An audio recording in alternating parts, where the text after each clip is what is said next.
What's going on, guys? College Lefty Gaming, and in this video I have for you guys a friendly game versus Bamabeast, who has been a subscriber to the channel for a while now. He's a good friend of mine, and he's got his creative player Bamabeast, Eddie Rosario, Mike Schmidt, Jason Giambi, Joey Bats, Kyle Schwarber, Nelson Cruz, and Immortal Joey Gallo. But in this gameplay we are going up against Don Sutton, and we have Immortal Tom Seaver on the mound, starting it off in the first inning on an 0-2 count.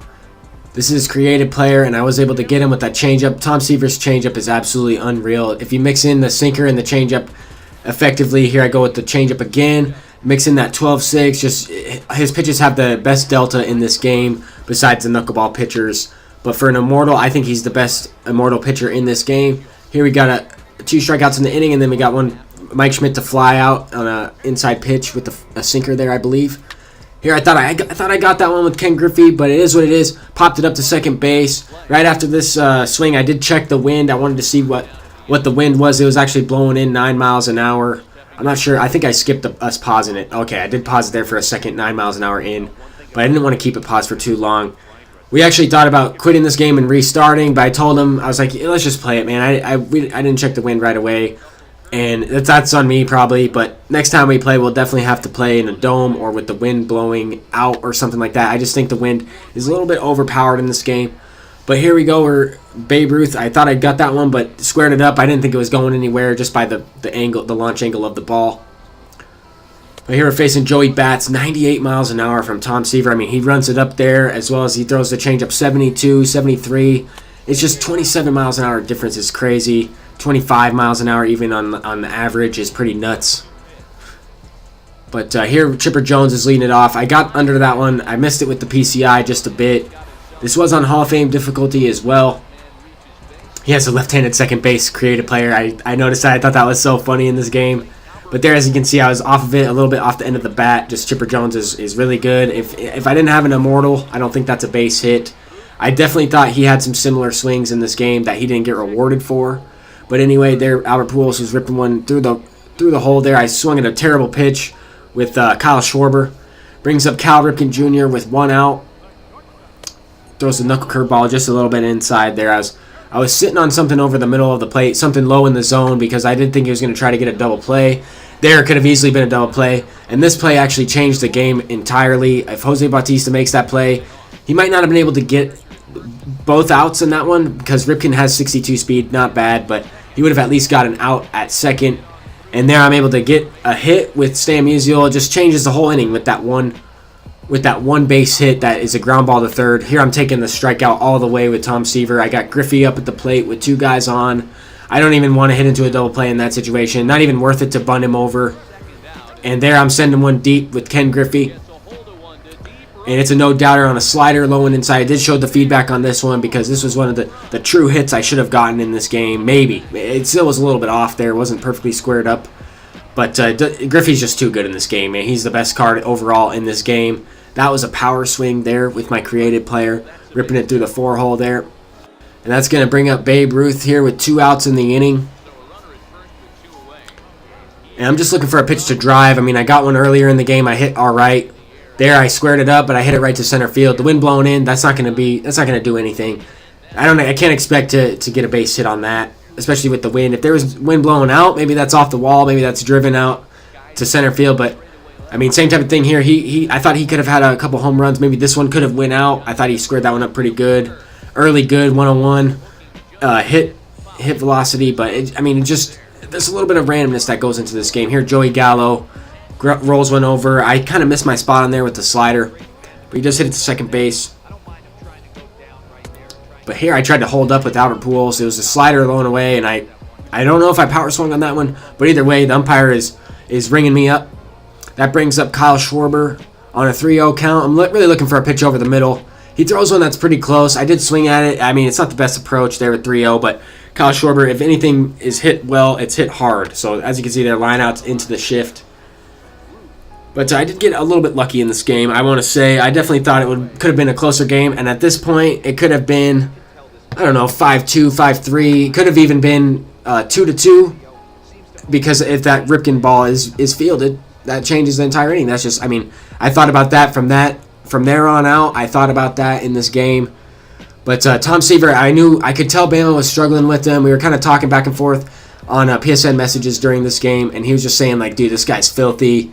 He's tough to pick up. I was saying I struggle versus Sutton. Here I power swung on that one with Stan Musial, and that was below the zone, really below the zone. But that's that vision with Stan Musial, that contact. I was just able to get a decent PCI on it. Got the barrel of the bat to the ball. There I was just a little bit early with Griffey. Didn't expect to do anything there, pulling the outside pitch. If I waited a little bit longer, I might have been able to get a base hit, but it would have been tough. That was a tough pitch to hit. There I missed my spot. I got away with one there with the fastball, 97. But that brings up Joey Bats once again, and this card seems to hit a home run against me almost every time. Whenever I do play him, I mean, him, J.D. Martinez, a few others, you know, Gary Sanchez, Joey Gallo. He's got a lot of guys that do well against me. Mike Schmidt is another one. There he's getting the first base hit of the game for him, but he could have easily had multiple base hits in this one already. It brings up Kyle Schwarber with 1 out in the inning. I throw a high slider, risky pitch. I thought he could have sent that out to right field, but I didn't know if he was looking for it, so I did go to that slider. And then here I went off the fastball to the changeup. I threw a fastball inside and then a changeup outside, and he was swinging way early on that. It's just the speed differential. Bama's a great player. He's just, I mean, it's so tough to pick up those pitches. I struggle versus Seaver every time I face him. I don't think I've put up more than a couple runs on him anytime I have faced him. There with Babe Ruth, I definitely power swung on that. The PCI was, actually no, I regular X swung on that. I think he might have hung that pitch a little bit because the PCI got bigger while I was swinging. As you can see there, it's pretty big for a Hall of Fame difficulty. And then next pitch, I have a chance to score Babe Ruth. I'm swinging at a bad pitch, curveball up in the zone. It was a great pitch from him. It was a bad pitch for me to swing at with the guy on third base with 1 out. First pitch of the inning, he's looking to do that. He's looking to get me to pop up to the infield, which is exactly what happened. And then I'm not able to score the run. That could definitely come back in effect later on in this game. Anytime you get a guy to third base with less than 2 outs, you have to score him, especially in real baseball. It's even more important. But in the video game, I mean, it can come back to bite you because you're not facing different hitters every time. You're facing the same guy with the controller, just different hitters coming up to the plate. So there's a little bit different aspect there than real baseball. But yeah, you have to execute in that situation.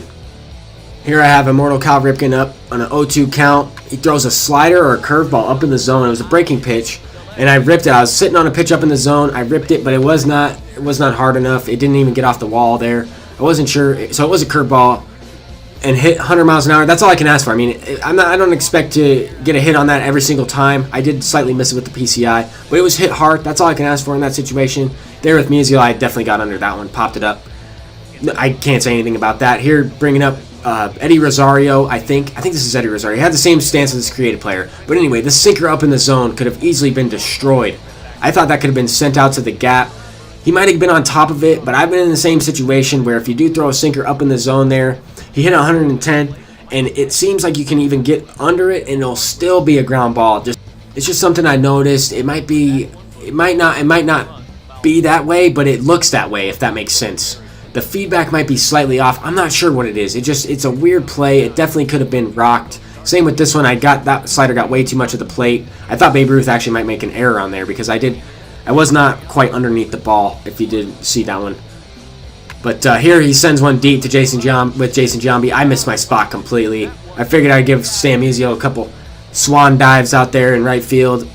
That was a great hit from Bamabeast. I mean, he could have easily, that could have been his third run of the game, no doubt. Here with Babe Ruth, I tried to make a crazy play, and he is botching it out there, letting it get by all the way to the wall. I thought he might have been able to score on an inside-the-park home run here, but he didn't want to risk it, which is perfectly understandable because Cal Ripken Jr. has a good arm. He might have been out, but at the same time, you want to give the bat a chance to score in the run anyway, especially when you have Schwarber coming up. There, I missed my spot a little bit. I tried to get that off the plate. Did catch the inside corner, but I just threw his timing off just a little bit maybe, or if it was a little bit elevated, that might have been why he might have got under it. I'm not sure on that one, but definitely a hittable pitch. Here I squared it up. I was a little bit on top of it, but still hit a hard ground ball. That's not what I'm talking about when it comes to the sinker up in the zone. That feedback there is not from the previous swing. That's from Babe Ruth's at bat. As you can see, it's a 2-2 count. I'm trying to hit and run in this situation. I would not be trying to steal up 4 runs, but I was trying to hit and run. I thought he would try to come and attack the zone there on a 2-2 count. I wasn't sure. I was taking a risk. I swung through that curveball and missed it tremendously anyway. But here, I threw the splitter with Jose Leclerc. I brought him in off the bullpen. I threw the splitter low and away, and Bamabeast sent me the feedback on this pitch, and he was on it. It looked like he was on it.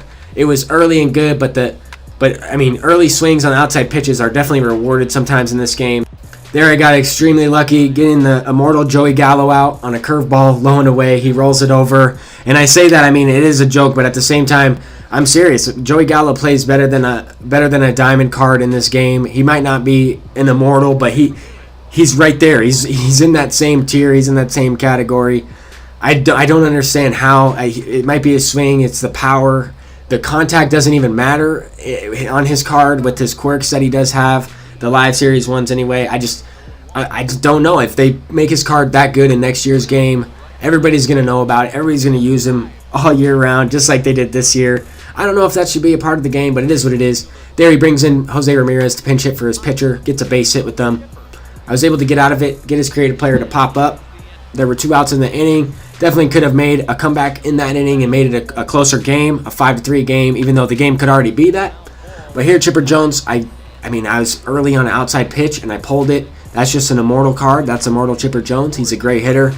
He's got one of the best swings in this game. There, I mean, early, good. I did power swing on it, as you can see how small the PCI was. But, I mean, I don't know if that has a big deal. Sometimes on a power swing, you don't get rewarded unless you do square it up. There, I definitely got rewarded squaring it up on a power swing. That one was sent out, no doubter. I'm not sure if I showed the PCI on this one. I did not, but it was squared up. It was a curveball right down the middle. And that brings up Jason Giambi after I got a base hit with Stan Musial. I wanted to show this play. His lefty second baseman makes a diving play. Jason Giambi gets thrown out. That was my pinch hitter for my pitcher. I bring in Eric Gagne for the 9th inning. And Eric Gagne and Bruce Sutter are definitely my go-to guys to actually close out the game. I like to go to Leclerc earlier as like the first guy out of the pen if it does make sense. If I go with the lefty, I'm going to most likely bring in either Billy Wagner or Alex Wood. I kind of leave Brad Hand or another lefty, whoever I'm using, as like the third option. But I mainly try to use right-handed pitchers. There I was able to get a strikeout with Mike Schmidt first out of the inning after Eddie Rosario sends one deep to right field. I just missed my pitch on that one, and he hit it way out of here. That brings up Giambi, who already had a home run in this game. I wouldn't have been surprised if he sent another one out. But luckily, he did fly out to Griffey. I did expect him to tag up there, and I knew he was going to get there, so I did throw home just in case. But I didn't think he was going to go. I just decided to throw home just to throw ahead of the runner. With Joey Bats there, he hits a curveball, grounds it out to Eric Gagne, and that's going to do it for this one.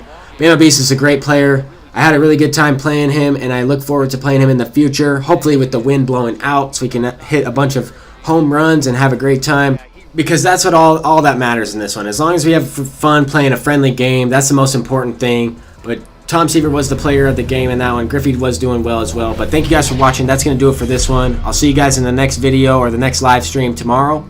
Peace out.